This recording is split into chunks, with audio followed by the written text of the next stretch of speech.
Esta introducción del Salmo estuvo excelente para también ver lo que vamos a ver a continuación.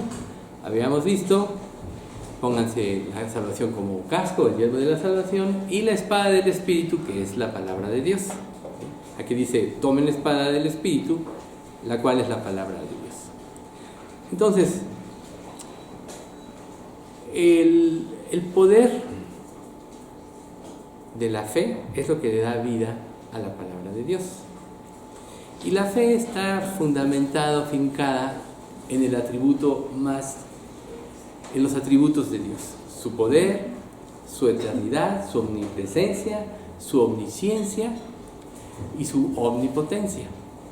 Entonces, cuando nosotros acudimos a la palabra, no debemos ver nada más las promesas aisladas o lo que Dios podía prometer y cumplir, sino atrás de lo que se promete debemos ver a quién es quien está hablando y el compromiso que Él está tomando. O sea, lo que le da vida a la palabra es el Espíritu Santo, y Dios es el que promete y cumple. Recuerden, no todos vinieron el miércoles, pero como veíamos el miércoles, que por la palabra de Dios existieron los cielos y la tierra, y todo salió perfecto, y vio Dios que todo era bueno. O sea, la palabra de Dios es tan poderosa que no necesita nada que se le añada ni nada que se le quite, porque es perfecta. De igual manera son las promesas. Cuando Dios promete algo, está amparando a la persona de Dios.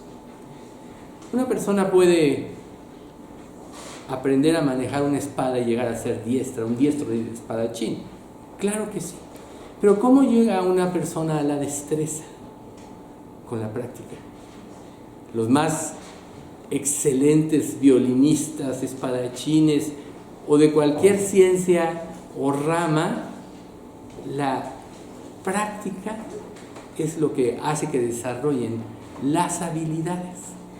Entonces, nosotros en primera instancia debemos de ver quién ampara todo lo que la Biblia promete, y entonces ahí es donde surgirá la fe.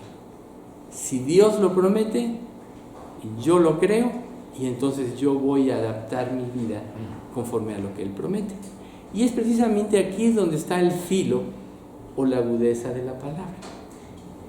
Una persona que oye una promesa por primera vez, seguramente se porta incrédula.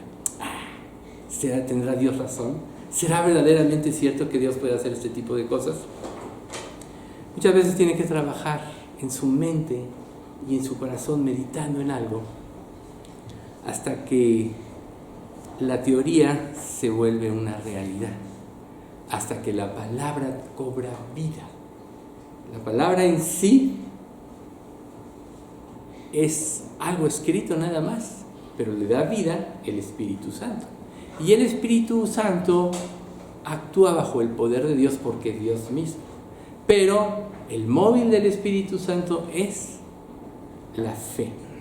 Y podríamos decir que la fe es el símil de un corazón dispuesto y creído, que anhela hacer la voluntad de Dios, que sabe quién es Dios y que Dios no se equivoca, aún a pesar de sus propias expectativas.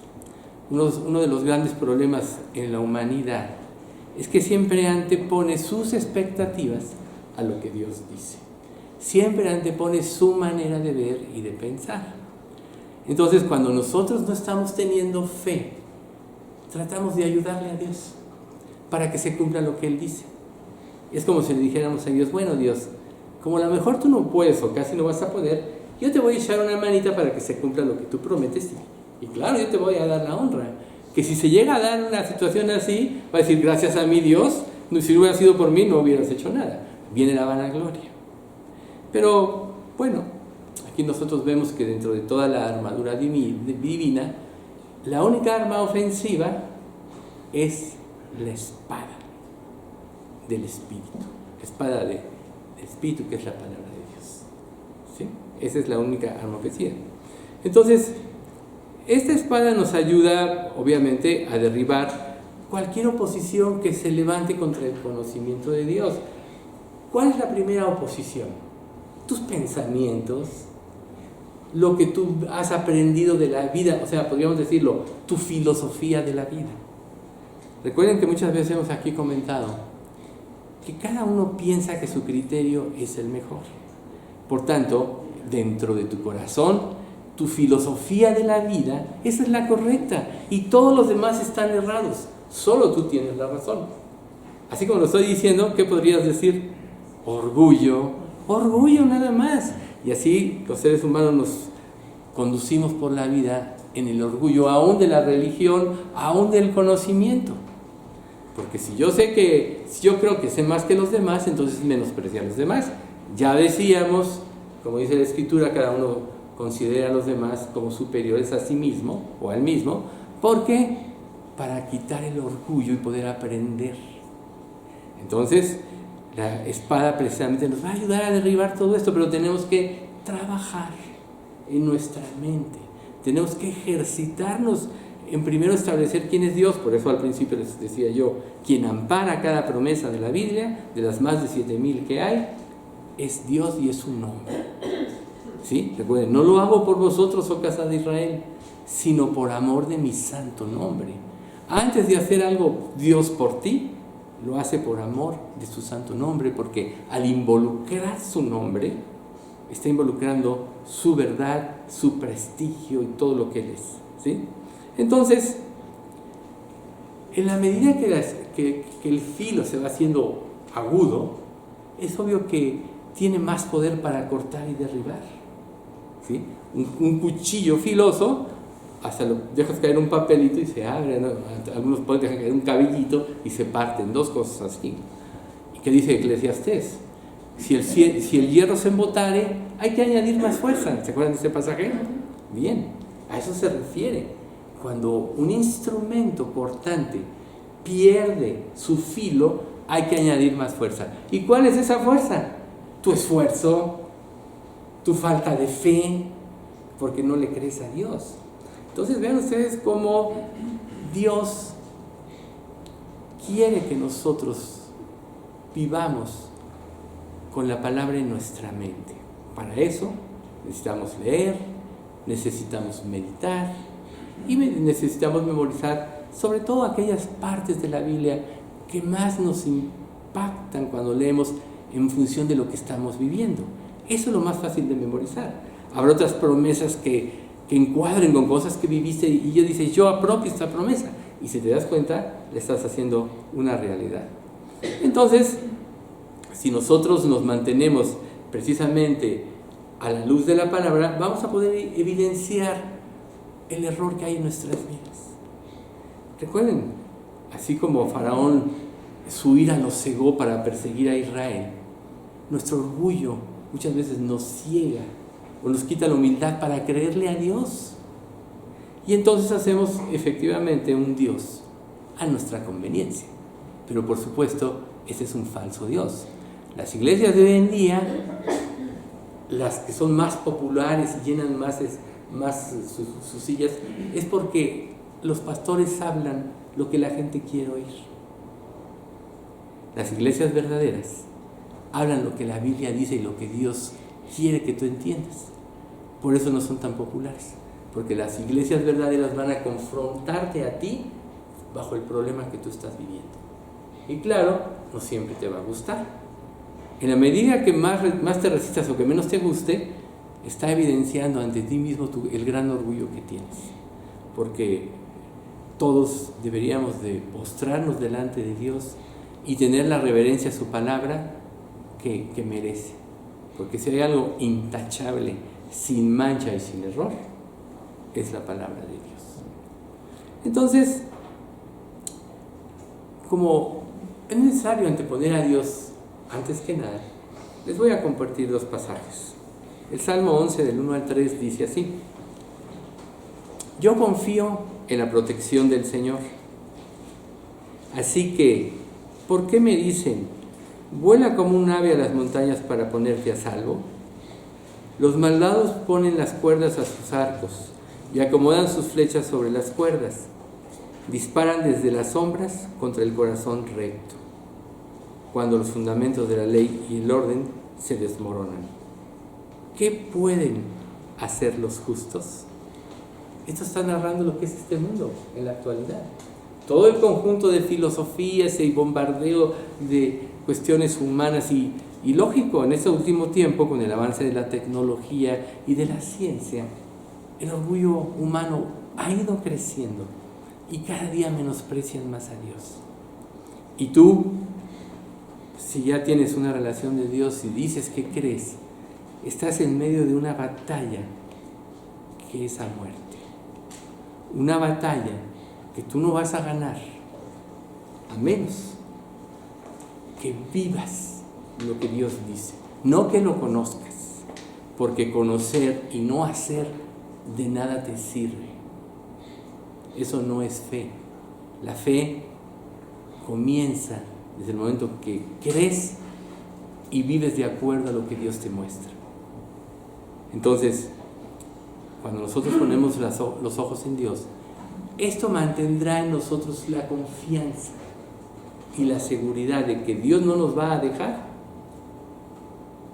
y que si caminamos creyendo en Él, como bien se explicó ahorita en este salmo, a final de cuentas Dios nos sacará adelante.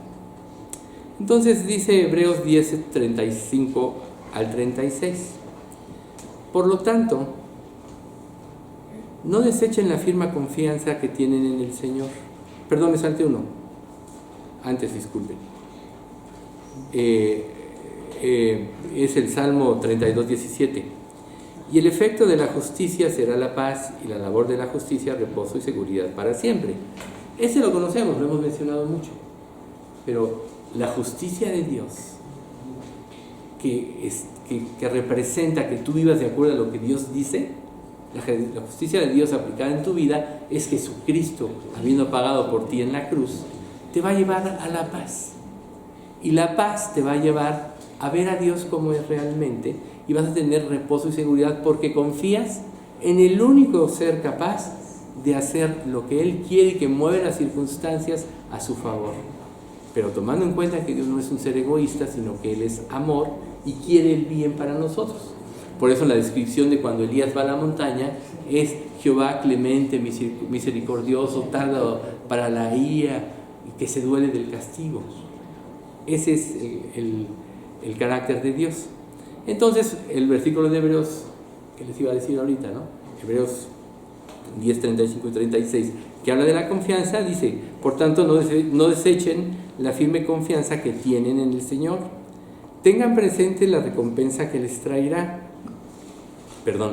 Perseverar con paciencia es lo que necesitan ahora para seguir haciendo la voluntad de Dios. Entonces recibirán todo lo que Él ha prometido. Perseverar con paciencia. Esto quiere decir que a veces vas a caminar y no siempre vas a ver la respuesta de Dios en forma inmediata. Pero el hecho de que tú confíes en Dios te va a llevar a perseverar. ¿Por qué? Porque Él nunca te dejará. Como igual dice en Hebreos 4:16, que Él oportunamente nos salvará. Oportunamente, ¿sí? Siempre Dios será oportuno. A Dios nunca se le va a hacer tarde. Ya nosotros veíamos que Dios, como un ser eterno, para Él el tiempo no existe.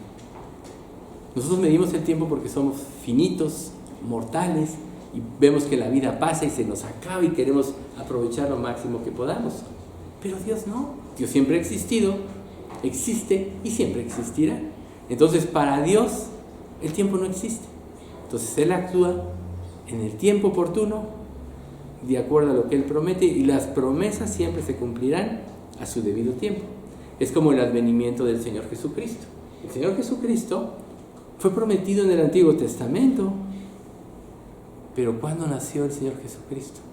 En el momento que habría de nacer, en el tiempo oportuno, en el tiempo exacto que Dios designó, donde se iba a manifestar a la humanidad. Antes de Él, los que se salvaban era por fe en Jesucristo, en el Mesías que había de venir. Después de Él, nosotros nos salvamos por fe en el Mesías que ya vino. Pero siempre el Mesías o Jesucristo ha sido el centro de todas las cosas. Por Él fueron creadas todas las cosas, dice Juan 1, y sin Él nada de lo que ha sido hecho fue hecho. En Él estaba la vida y la vida era la luz de los hombres, y la luz en las tinieblas resplandece. Ese es Dios, esa es su palabra. Por eso es que Jesús es la palabra. Dios es luz, dice Primera de Juan, y no hay ninguna tinieblas en Él. Por tanto, la palabra es perfecta. Entonces, nosotros tenemos que saber la importancia que tiene la palabra, porque de ahí va a depender nuestra victoria. La victoria es por fe, ¿sí? Recuerden, si fe es imposible agradar a Dios, porque es necesario que el que se acerca a Dios crea que Él existe y que es galardonador de los que le buscan. Pero no, recuerden, y reitero en esto porque es muy importante, el conocimiento no es fe. La Biblia dice que el conocimiento envanece, pero el amor edifica. Entonces miren lo que dice el apóstol Santiago, ¿sí?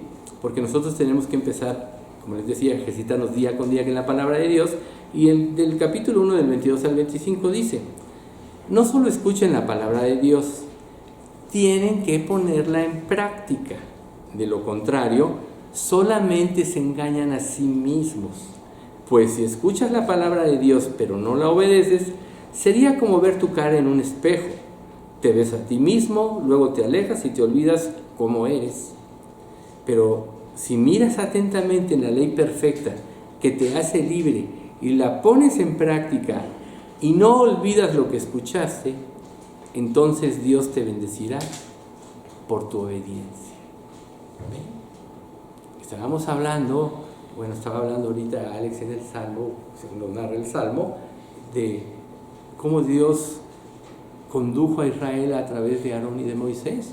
No son hombres perfectos. Recuerden, Aarón hizo los becerros de oro cuando Moisés estuvo en el monte 40 días y 40 noches. Luego Moisés se enardece por la incredulidad y se atribuye un milagro con Dios. ¿Os hemos de hacer salir aguas de esta roca? No eran hombres perfectos. David no era hombre perfecto.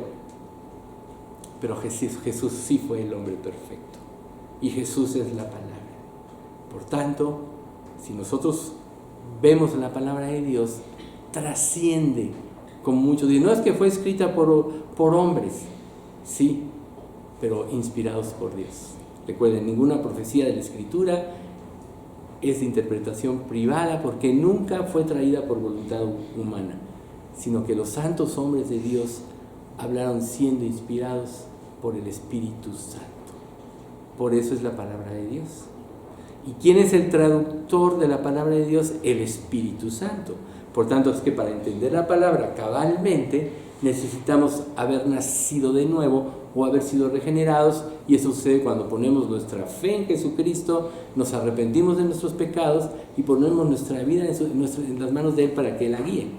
Ahí es cuando Dios nos da su Espíritu como un sello, y ahí es cuando nosotros podemos entender el sentido correcto de la palabra, porque tenemos el mejor traductor, que es el Espíritu Santo. Y esto te lo dice 1 Juan 2:27, pero la unción que vosotros recibisteis de Él permanece en vosotros, y no tenéis necesidad de que nadie os enseñe, así como la unción misma os enseña todas las cosas, y es verdadera y no es mentira, según ella os ha enseñado, permaneced en Él. Fíjate bien, no quiere decir que tú vas a vivir independiente, porque Dios ya está diciéndote que el cuerpo de Cristo tiene que estar unido, sino que el Espíritu Santo es el que te enseña realmente.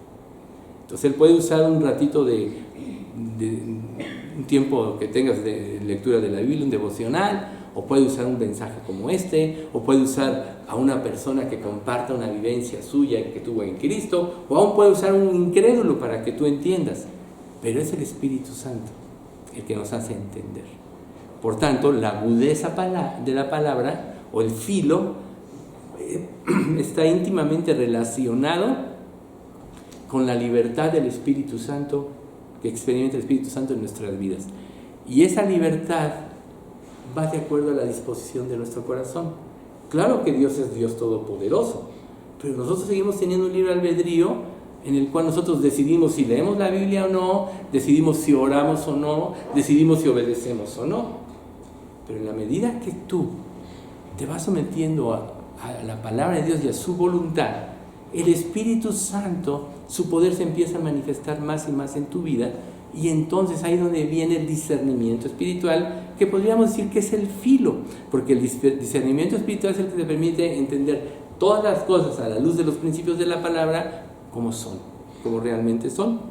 Entonces, Dios también nos ha dejado historias narradas en la palabra para que al analizar las vivencias que la gente tuvo, podamos aprender y no cometer los mismos errores que ellos cometieron. O sea, la palabra de Dios nos previene de cometer errores hacia el futuro.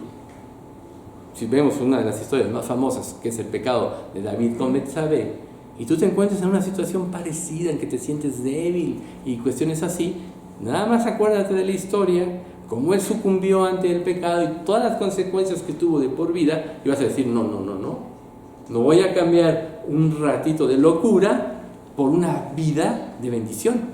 Y claro, Dios lo perdonó, pero las consecuencias del pecado siguieron, ¿sí? Entonces, todo lo que Dios nos previene en su palabra es la plataforma que nos lleva a la victoria. Dios, en la palabra dice que nosotros somos más que vencedores por medio de aquel que nos amó, como dice Romanos capítulo 8, 37. Dice, somos más que vencedores por medio de aquel que nos amó. Pero ¿cómo vas a mantenerte en esta victoria? Primero, que realmente te hayas convertido. Y luego, que sigas las pisadas de Jesucristo. ¿Quién es el único que ha vencido? Jesús. Si tú sigues las pisadas, estás garantizando tu victoria en este mundo. Nosotros somos débiles, simples seres humanos, ¿sí? Que tenemos métodos humanos para ganar nuestras propias batallas. Esa es la estructura de nuestra vida, ¿sí? Pero nuestra disposición a escuchar la palabra de Dios es el arma más poderosa. Porque dice la Escritura, al corazón contrito y humillado no despreciarás tú, oh Dios. Al corazón contrito y humillado no despreciarás tú. Entonces, todo lo que este mundo representa, todo lo que el ser humano ha ideado. A ver, ¿y cómo está este mundo? Destruyéndose. Este mundo está colapsándose. Han sepultado la verdad y exaltan la mentira. Por eso cada día tú te puedes relacionar menos con esta vida, con este mundo, ¿sí? Por tanto, tú tienes que acudir a Dios cada día de tu vida en oración y hacer válidas todas las promesas donde Él te va a guardar, donde Él te va a preservar, porque eso es lo que Dios promete. A lo mejor somos pocos, no somos tan populares, pero te digo una cosa, ese es a los ojos de la perspectiva de este mundo. A Jesús lo menospreciaron y era Dios, no lo pudieron ver, pero lo importante es más bien cómo Dios te ve. Dios te ve, si aceptaste ya a Cristo, si te arrepentiste, Dios te ve victorioso. Somos vencedores, somos victoriosos. Entonces, tampoco quieras adaptar a verte a ti mismo como este mundo juzga, porque sus parámetros no son correctos. Mejor es que Dios te apruebe que no que este mundo. Por eso Isaías clama antes de confesar la venida del Mesías: ¿quién ha creído a nuestro anuncio? ¿Sobre quién se ha revelado el brazo poderoso de Jehová? ¿Por qué? Porque nadie creía. Entonces, si nosotros usamos la palabra de Dios y tenemos una espada aguda, filosa, podremos derribar todo tipo de argumentos, todo tipo de altivez que se levante contra el conocimiento de Dios o contra lo que Dios dice. Pero esto siempre tiene que empezar por ti mismo. La palabra de Dios tiene que derrumbar toda tu estructura falsa que has edificado a lo largo de tu vida, que incluye la religión que viviste. Por eso a veces es difícil, porque entonces todo lo que he hecho de nada sirve. Una vez le testifiqué a un tío mío, que siempre hizo obras, muy religioso. El día que le dije, es que todo lo que has hecho de nada te sirve para ganar el cielo, se puso una enojada conmigo. Pero él está diciendo lo que dice la Biblia. Efesios 2, 8, 9 y 10. 2, 8 y 9. Por gracia sois salvos por medio de la fe. Y esto no de vosotros, pues es don de Dios, no por obras para que nadie se gloríe. Nada de lo que has hecho y eres te sirve para la salvación. Porque todo va relacionado con pensamientos egoístas y muchas otras cosas. Y si hiciste algo bueno, tampoco estás cumpliendo el parámetro de Dios. ¿Por qué causa?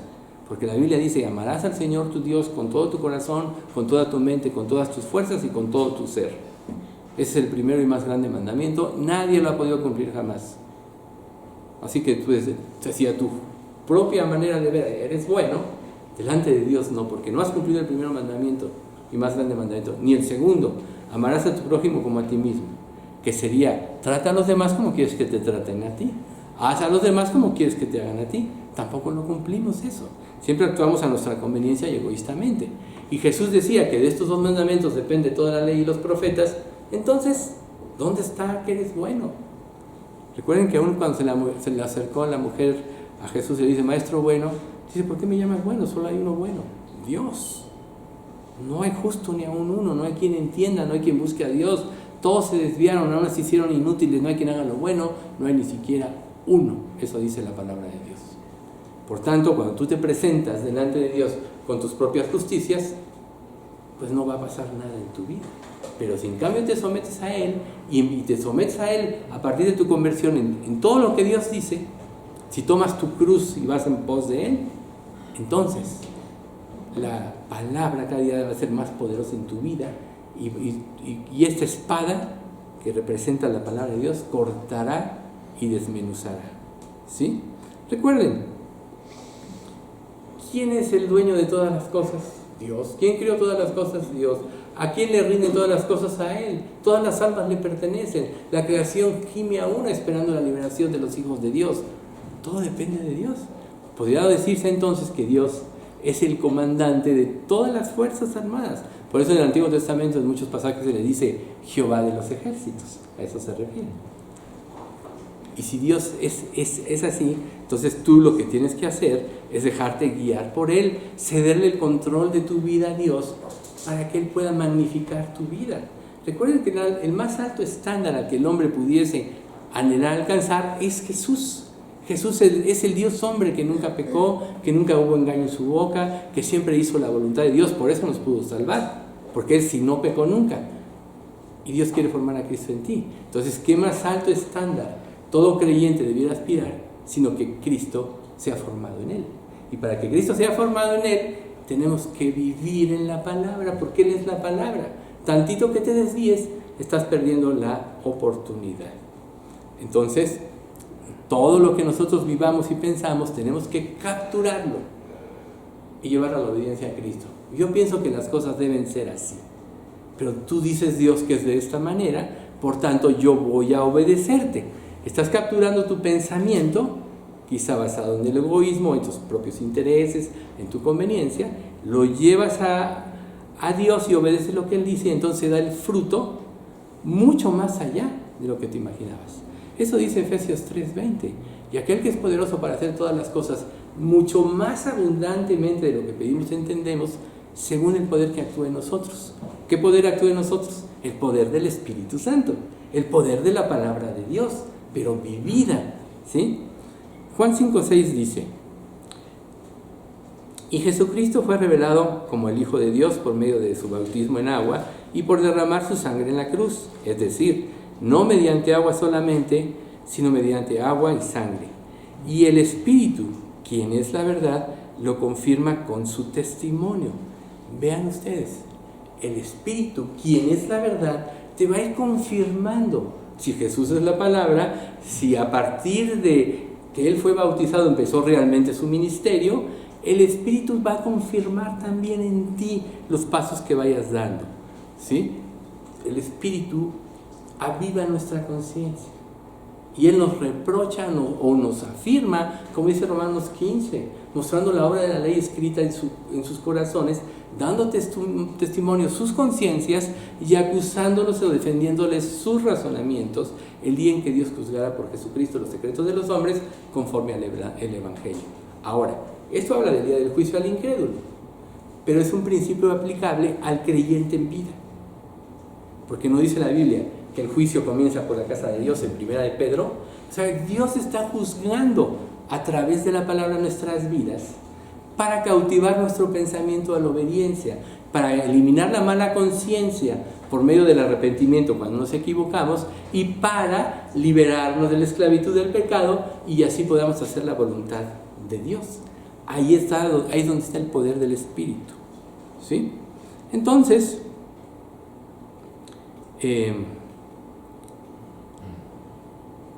vamos nosotros a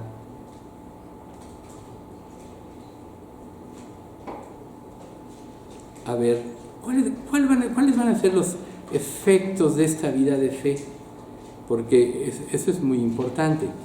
O sea, cuando nosotros somos probados en la vida para que aprendamos a manejar con destreza la espada del Espíritu, tenemos que pasar por muchas pruebas, como también se explicaba en el Salmo.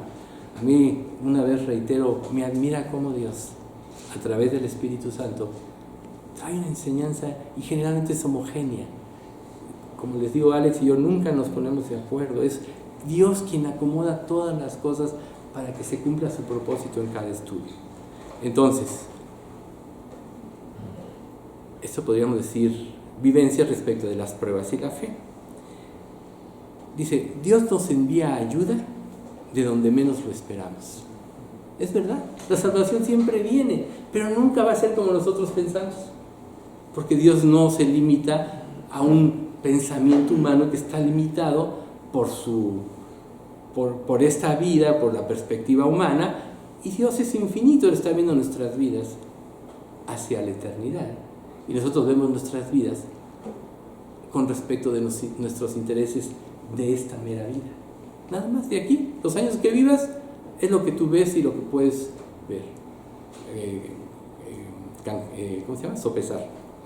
Entonces, pero Dios siempre te va a responder, como dice Efesios 3:20, mucho más allá de tus expectativas. También satisface nuestras necesidades de manera que sobrepasan nuestros prejuicios y nuestras expectativas.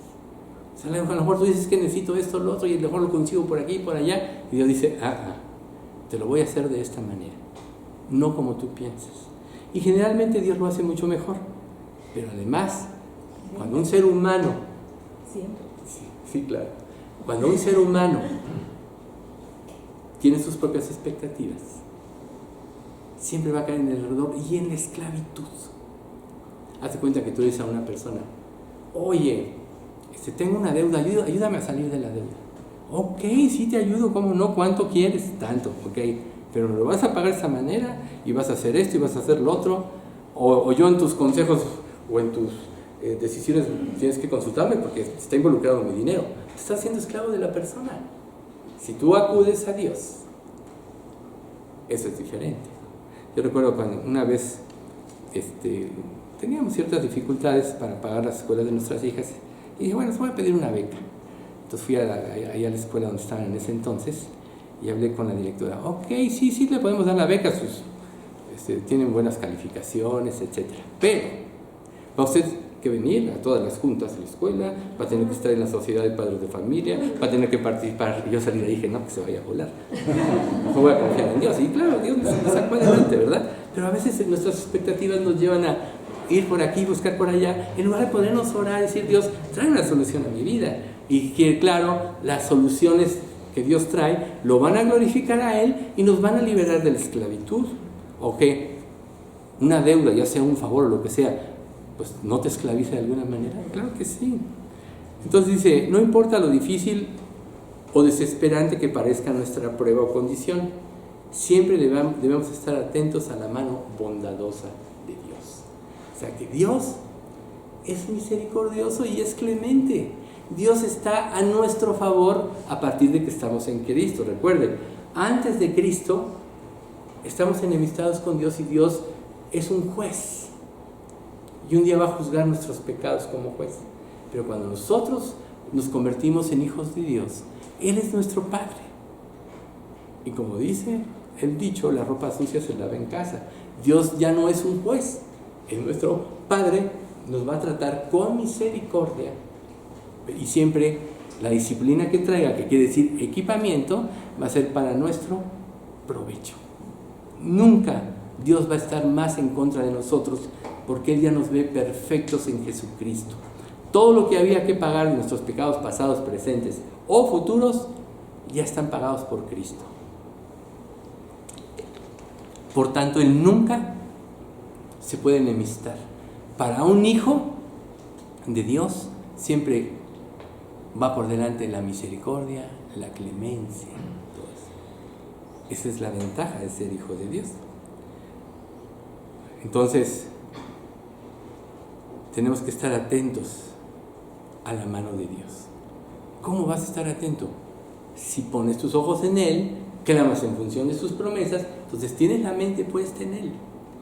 Hay veces que Dios nos ayuda y no lo percibimos, y estamos teniendo la mano bondadosa de Dios y lo atribuimos a la suerte, a nuestra eficacia, a nuestra inteligencia. No hay cosa que Dios no controle en este mundo. Todas las cosas operan a favor de nosotros, los hijos de Dios.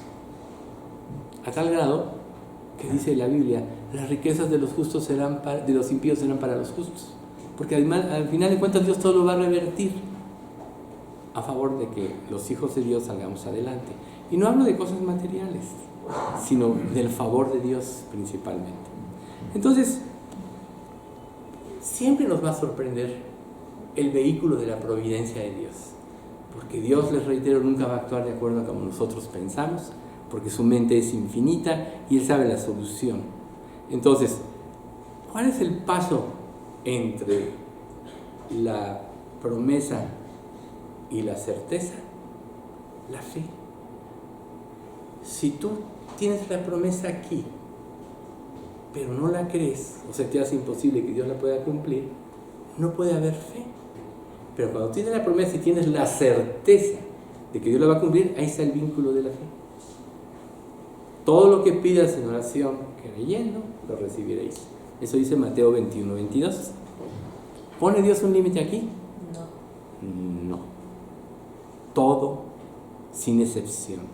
Todo lo que pidas en oración, creyendo. Ahora, les voy a decir una explicación de esto. Tú no puedes creer que algo va a ser realidad 100% a menos que venga de Dios. Por eso, cuando Dios dice todo lo que pidas en oración creyendo, está relacionado con lo que Dios promete en su palabra. Tú nunca vas a poder decir que crees si dices, Dios, dame $1,000,000 de pesos para mostrarle a mi vecino que yo soy más. Eso no es la voluntad de Dios, eso es tu orgullo. O sea, la verdadera certeza está amparada por una promesa de Dios, porque Dios tiene el compromiso, como decíamos al principio del estudio, de su persona. No lo hago por vosotros, oh casa de Israel, sino por amor de mi santo nombre. Entonces, repito, entre la promesa y la certeza, el vínculo es la fe. Luego, nuestra poca fe nos hace pensar que los milagros que Dios puede hacer están fuera de nuestro alcance. Una persona que no tiene fe se siente insegura en la vida. Entonces, claro que le va a ir como en feria. ¿Por qué? Porque sin fe es imposible agradar a Dios, como dice Hebreos 11:6. ¿Sí? Entonces, esto tiene mucho que ver con la autoestima. La mayoría de nosotros tiene en mente las cosas malas que ha hecho. De las cosas buenas a lo mejor te sientes bien, te puedes hasta glorificar tú a ti mismo y lo que quieras, pero no dejas de traer la mala conciencia. Cristo, cuando nos arrepentimos, quita la mala conciencia. Cuando Dios quita la mala conciencia, podemos tener una relación con Dios y podemos creer en su amor. Recuerden, la Escritura dice, nosotros le amamos a Él porque Él nos amó primero. O sea, Dios te conoció desde antes de la fundación del mundo. Desde antes de que fueras concebido, Dios ya te había conocido. Ahí es donde vemos la cuestión del tiempo que yo les decía. Entonces, cuando Él te llama, Jesús decía, ninguno puede venir a mí si el Padre que me envió no le trajere. Cuando Él te llama, ya tiene un plan eterno detrás de esto. Ahora, tú respondes a su amor, te conviertes en hijo de Dios. Pero fíjate, respondes a su amor, porque la expresión más grande del amor de Dios es Jesucristo en la cruz. Bien. ¿Cómo tienes que aprender a verte desde ese momento? ¿A la luz de tus imperfecciones? No, a la luz de la misericordia de Dios. Dios me perdonó. Mi vida, las consecuencias de lo que yo he vivido, el destino era el infierno. Y Dios me perdonó, Dios me llamó, yo no lo busqué. Ninguno puede venir a mí, ¿no? Yo no lo busqué. O nosotros le vamos a Él porque Él nos amó primero. Primera de Juan 4:19. Él me llamó, Él me convenció, Él me dio la fe, Él me dio la salvación, Él me dio las obras para que yo ande en ellas, Él me dio la vida eterna, etc. ¿A quién es la gratitud? A Dios. ¿Vives hoy? No es por la casualidad, porque Dios quiere que vives. Lo que tú estás escuchando hoy, que estás aquí, es porque Dios quiso que lo escucharas. Él te trajo. A lo mejor tú dices, no, mejor me quedo aquí dormidito, ¿no? Está nublado y todo. Todo lo podemos pensar, ¿a poco no? Pues, claro que sí. Pero bueno, no, voy a escuchar la palabra de Dios. Hubo un llamado de alguna manera. Entonces, si Él te habla y escucha algo y esto te llega al corazón, entonces responde a su amor. Vete como Él te ve. Él en Cristo te ve perfecto. Si no estás en Cristo, mejor ven a Cristo, porque ahí sí tus pecados van por delante y te va a juzgar de acuerdo a todo lo que has hecho. Pero en Cristo Él te ve perfecto. ¿Por qué no aprender a verte como Él te ve? Dejarías de pecar. Si te vieras como Dios te ve, dejarías de pecar. La falta de confianza en el amor de Dios es el principio del pecado. El principio de la autocomplacencia es el principio del pecado. Todo va basado con el orgullo y con la culpa. Pero si Dios quita tu culpa, venid a mí todos los que estáis trabajados y cargados, y yo os haré descansar. Llevad mi yugo sobre vosotros y aprended de mí, que soy manso y humilde de corazón, y hallaréis descanso para vuestras almas, porque mi yugo es fácil y ligera mi carga. En Cristo la vida que Él te pide, Él la produce. Ni siquiera tienes que vivirla tú. Ay, ¿qué haré? ¿Cómo me comportaré? No, ve a la Biblia y no tienes fe. Dios, dame fe. ¿No crees que está dentro de la voluntad de Dios que pidas fe? Claro que sí. Haciendo Él en vosotros lo que es agradable delante de Él por medio de Jesucristo. Hebreos 13:21. Ese es, Dios hace en ti lo que Él quiere, lo que a Él le agrada, a través de Cristo, por medio del Espíritu Santo. Entonces debes aprender a verte como Dios te ve, para que no pienses que está fuera de ti el alcance de sus promesas. Lo único que puede impedir que tú creas una promesa, ¿sabes qué es? Tu sentido de culpa. Tu sentido de culpa o mala conciencia. Ahí no puedes tener fe. La mala conciencia te dice, no mereces que Dios te responda porque has pecado. Pero vas a Jesucristo, Dios, perdóname. Yo sé que hice mal, pero te pido que me perdones y que me cambies. Se quita la mala conciencia y entonces tienes la fe que mueve montañas. Esto es lo único que puede impedir, ¿sí? Entonces, otro punto importante. Todo milagro, sea pequeño o sea grande, comienza por un acto de obediencia. Obediencia. A lo mejor, usando el ejemplo del Salmo, todo el mundo estaba temblando cuando estaban los egipcios al punto de ya destrozarlos con sus carros y todo, y no había camino, y el que tuvo fue Moisés, y se abrió el mar rojo. Un acto de obediencia. Dios le dijo, vete por este camino. Imagínense que Dios le diga a Moisés, vete por este camino. No, Dios, vamos a ir ahí al mar y vamos a quedar encerrados a merced de los egipcios, mejor me voy por acá. ¿Se hubiera hecho el milagro de Dios? No. Y nosotros siempre tenemos esa disyuntiva en la vida. ¿Obedezco o no obedezco? ¿Y sabes por qué muchas veces no obedecemos? Porque no queremos ceder el control de nuestra vida a Dios. Obedecer significa: Dios, pongo mi vida en tus manos y voy a hacer lo que tú dices.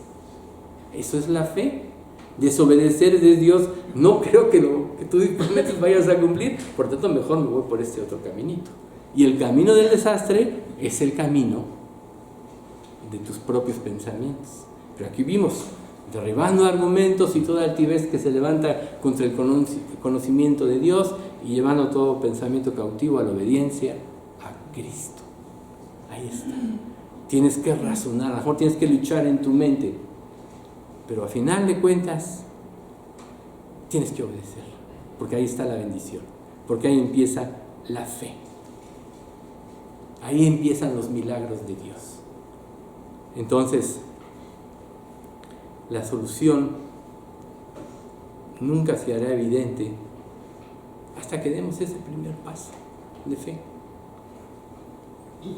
Sin fe es imposible agradar a Dios. Es pues la fe la certeza de lo que se espera, la convicción de lo que no se ve. La fe siempre comienza con un paso de obediencia. Y ese acto de obediencia es el que te abre el panorama. Dios nunca te va a decir: entiende para que me obedezcas, porque ya no sería fe. Porque como voy a tener fe de que yo estoy viendo un micrófono aquí está. Pero si alguien me dice: oye, ya no puedes hablar, se te baja la voz, mejor te pongo un micrófono, yo tengo fe.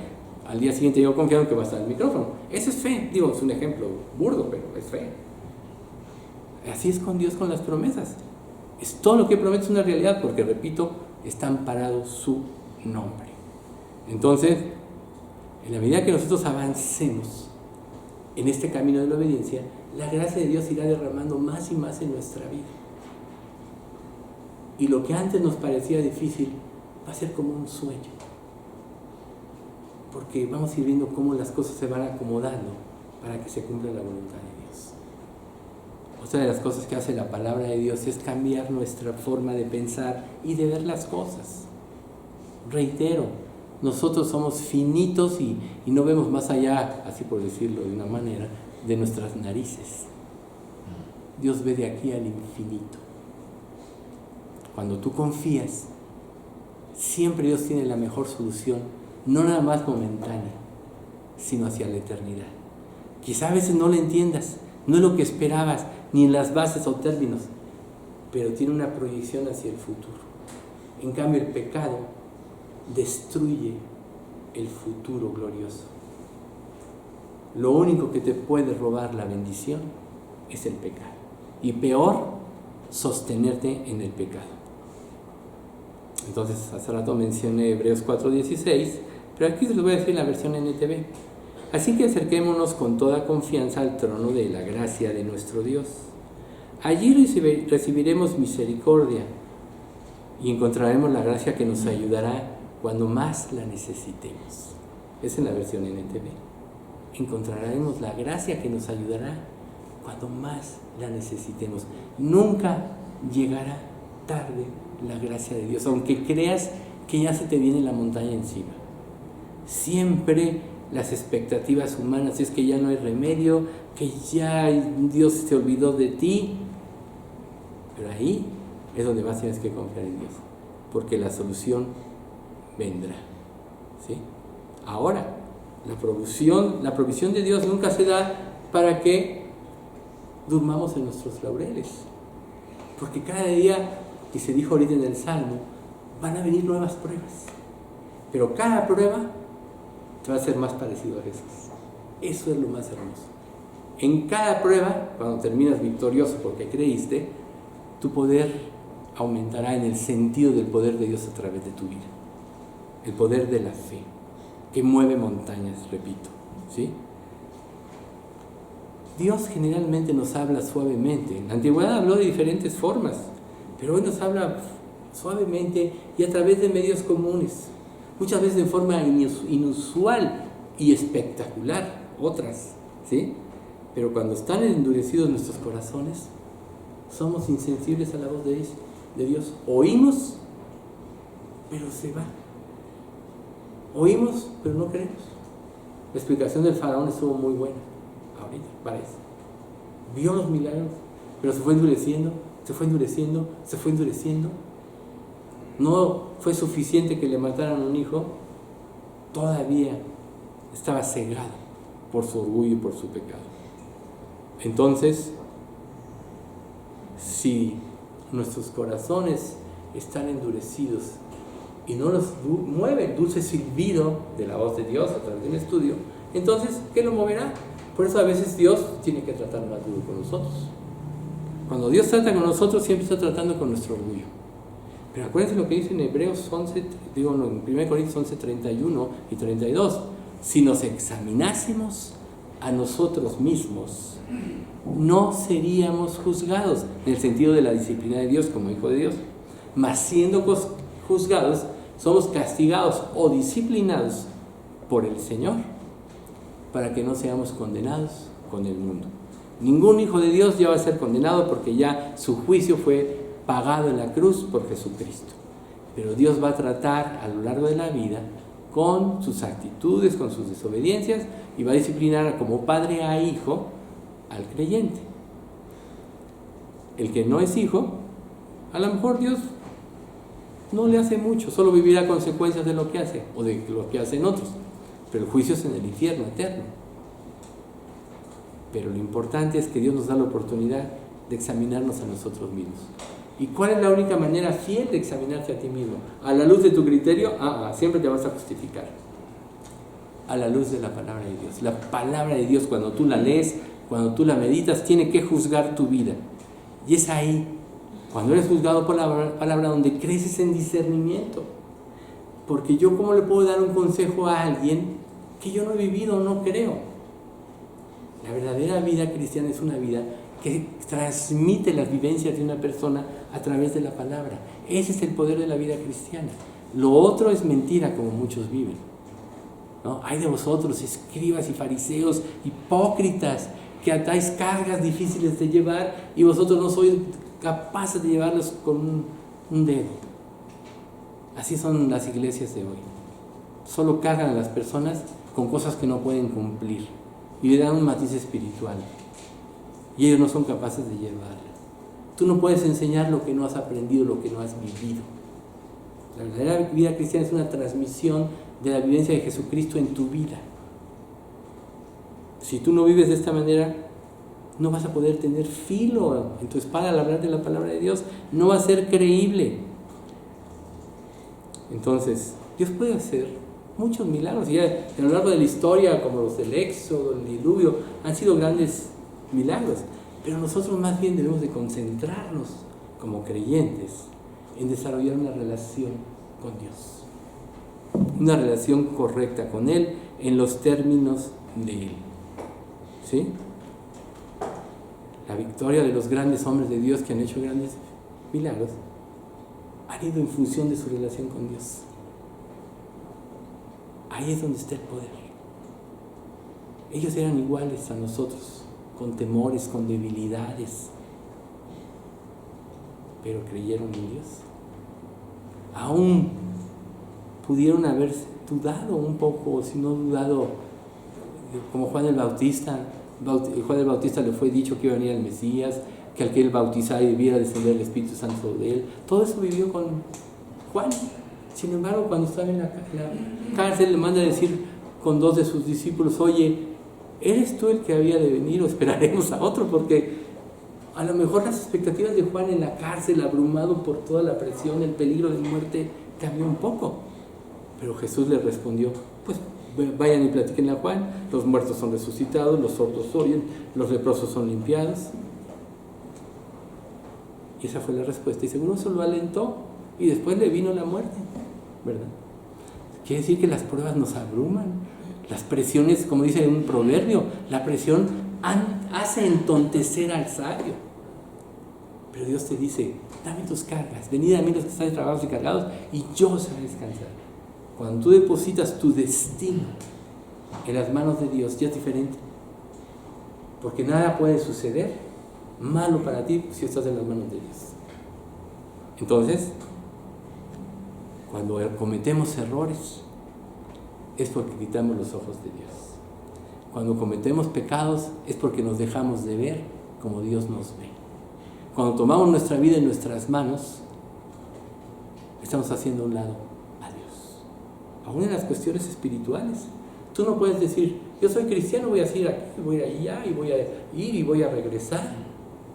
Tú no puedes. Necesitas una verdadera guía, tú necesitas un verdadero llamado. Tú necesitas pertenecer verdaderamente a una iglesia y ser guiado. No decir, no, pues yo voy a ir a la India y voy a evangelizar al mundo. Oye, pues primero métete a aprender hindú, ¿verdad? Pero bueno. O una vez unas personas de una iglesia decían, oye, es que estamos yendo a evangelizar allá a Estados Unidos. Y digo, ¿y si nos pasamos de mojados por el río para qué? Ay, ¿eso era de Dios? Entonces, no. ¿Cómo va a ser de Dios una persona que se pasa de mojado, según ellos, para cumplir una prueba cristiana? ¿No? Entonces, necesitamos para cada acción de nuestra vida la guía de Dios, porque Dios no se equivoca. Por más simples que te parezcan las cosas, pídele a Dios consejo y te vas a dar cuenta que la mayoría de las veces, si no todas, nunca es como tú pensabas. Recuerden, y aquel que es poderoso para hacer mucho más abundantemente de lo que pedimos o entendemos según el poder que actúa en nosotros, Efesios 3:20, o sea, Dios hace las cosas mucho más abundantemente, mucho mayor a nuestras expectativas de lo que nosotros podemos creer. Entonces,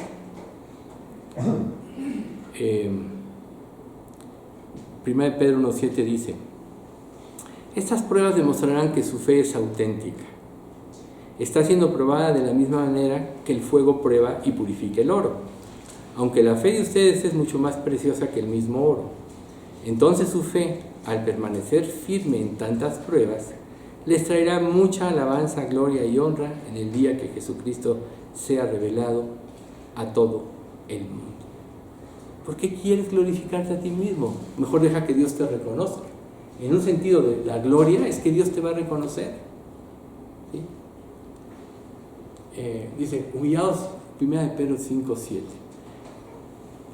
Humillados bajo la poderosa mano de Dios para que Él los exalte cuando fuere tiempo, echando toda vuestra ansiedad sobre Él, porque Él tiene cuidado de vosotros. ¿Ok?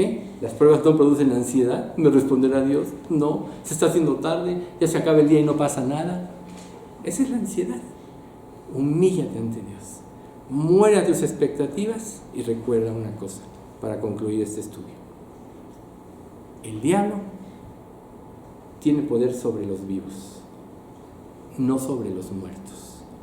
Si tú mueres a ti mismo para hacer la voluntad de Dios, le quitaste el poder al diablo. El diablo, Dios lo usa para que se defina lo que hay en nuestro corazón. No es mayor que Dios. El diablo no puede hacer nada que Dios no permita. Y Dios lo permite en sus hijos con fines de purificar y limpiar su fe. Nunca se les olvide eso. Entonces, toda prueba o toda tentación que venga, de alguna manera Dios le está permitiendo para purificarte y limpiarte, no para que caigas en el pecado. Estoy hablando de creyentes. El incrédulo, dice la Biblia, el mundo entero está bajo el maligno, no el creyente. Pero Dios es superior. Entonces, cuando tú te sometes a Dios, lo dice la misma Escritura, humillados bajo no dice, dice, someteos a Dios, resistid al diablo y huirá de vosotros. Está en Santiago, ¿no? Pecadores, limpiad vuestros corazones, y vosotros los de doble ánimo, purificad vuestros corazones. Ahí está. Humillados delante de Dios, resistid al diablo y huirá de vosotros. No es teoría, ahí está. Padre bendito, te queremos agradecer mucho por este estudio. Gracias, Padre, porque tanto a través del Salmo como de la enseñanza de la espada del Espíritu, que es la palabra, tú nos has mostrado el camino de la confianza y de la fe y cómo tu poder se magnifica a través de tus promesas, por lo que te queremos pedir que nos enseñes a vivir en tus promesas, que podamos creer en tu nombre, quien ampara cada promesa, en tu amor manifestado a través de Cristo, y que Cristo, Señor, reine por fe en nuestros corazones, a fin de que, como dice Efesios capítulo 3, podamos ser arraigados y cimentados en amor y conocer lo alto, lo profundo, la longitud y la anchura de todas las cosas, pero sobre todo conocer el amor de Cristo que excede a todo conocimiento, y esto nos llevará a la verdadera plenitud y paz. Padre, tú edifica cada día nuestra iglesia y haz que cada día podamos estar más conscientes de las verdades de tu palabra, y te pedimos que nos concedas que todos podamos llegar a ser salvos aquí. Tú sabes, tú conoces los corazones, tú sabes, Señor, quién no te lo ha rendido plenamente, quién todavía tiene estas luchas, pero Señor, conquístalo a través de tu Santo Espíritu, para que pueda Dios realmente caer ante tus pies, ante la grandeza de tu amor y creer. Señor, hoy queremos pedirte especialmente por el papá de Rocío, don Enrique, pues ya tiene 96 o 97 años y pues está ahorita delicado. Tú, Padre, pues concédele el arrepentimiento, concédele la salvación, no permitas que su orgullo lo ciegue y pueda morir sin conocerte, al igual que don Cornelio, el papá de Mari Carmen, que también su estado ha venido decayendo más y más, y pues seguramente pronto él va a morir, pero Dios, igual es que lo que él ha escuchado de la palabra, hablan de su corazón y al final puede él arrepentirse. Señor, también te pedimos por último por Dolores, la hermana de Josefina y Zaira, su sobrina, en ese momento tan difícil donde pues todo el mundo, todo se viene encima, Señor, ante el deceso pues de su esposo y padre. Señor, pues solo tú sabes, cada persona tiene un tiempo, y aunque ellas ahorita estén pasando ese trago amargo, preséntate ante sus vidas, Padre, dales una esperanza y que ellas puedan creer en tu propósito eterno. A final de cuentas, Padre, que ellas entiendan que un día todos nos vamos a morir, pero que mientras estemos en vida es el momento de que podemos arreglar cuentas o reconciliarnos contigo a través de tu Hijo. Dale a Josefina palabras de aliento con ellas y que sea tu Espíritu el que haga a través de ellas para que pueda convencerlas de tu amor y puedan ser consoladas. Señor, guárdanos a los demás en este fin de semana que queda y guárdanos cada día teniéndote en mente en cada acción. En nombre de Cristo Jesús te lo pedimos. Amén.